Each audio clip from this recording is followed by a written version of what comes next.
Good gas miners at a good price. But not to worry about us, we've already been caught.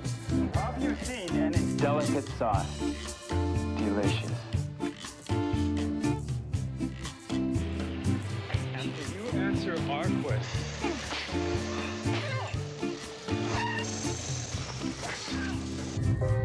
Golden Valley, the only microwave. Do you know? Confucius say nuggets of wisdom are never as tasty as these.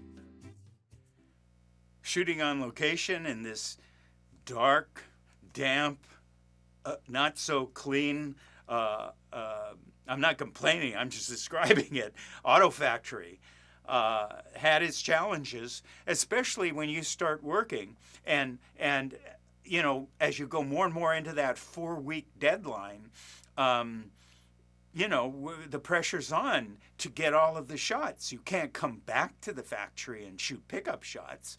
So sometimes we would be working. I remember one time we were working a 14-hour shoot day.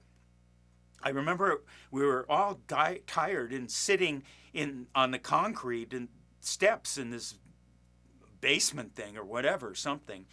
And I was talking with one of the actors, George Wendt, who is a really terrific guy. He was a regular on a show, a TV show called Cheers at the same time we were shooting this. And he, in his contract, had to fly sometimes back to Los Angeles to do his episode of Cheers and then fly back.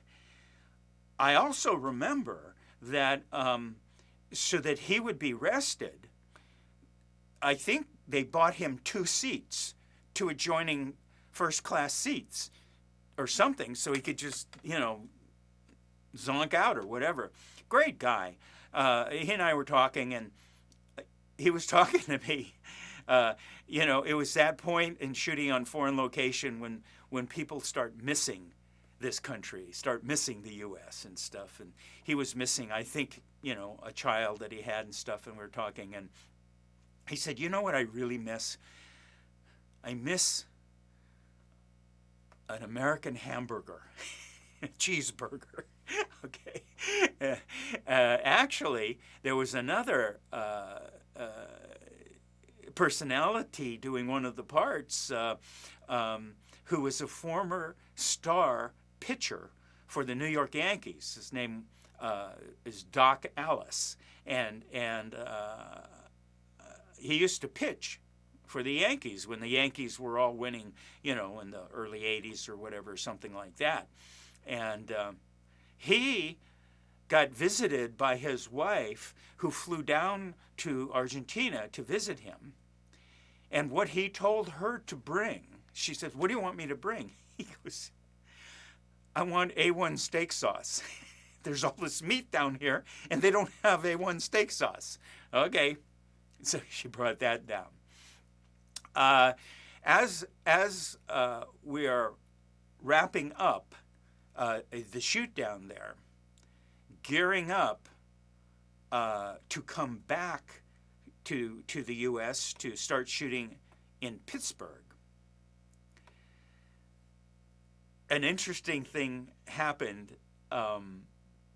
just, you know, before we got on our plane. As we were drawing near to leaving the location shoot at Buenos Aires and returning to the U.S., people, I told you of the incredible, to our advantage, not to theirs, prices of clothes and everything, right? Leather goods, leather jackets, suitcases, leather suitcases, all of this stuff you could buy for, you know, a dime on the dollar. I mean, it was just, and good quality stuff, whatever you wanted.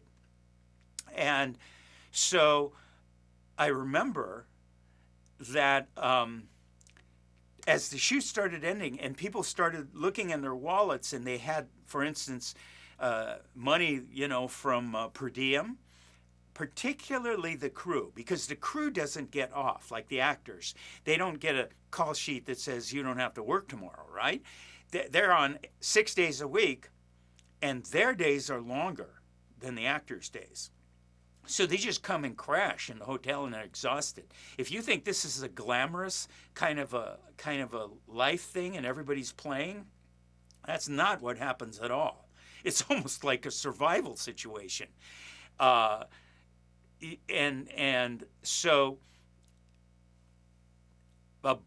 everybody started buying up merchandise, especially the crew.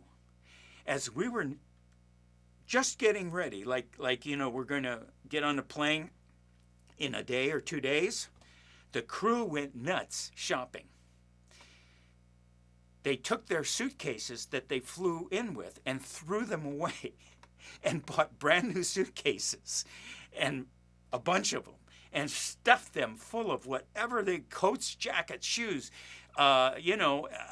whatever you wanted. And you've got all this. They had, I'm sure, a lot of cash saved up from their per diem, and just went nuts, to the degree that I remember we got warned, and I don't know what they did about it, but the plane, the jet that was taking us back to the U.S. to fly us to Pittsburgh,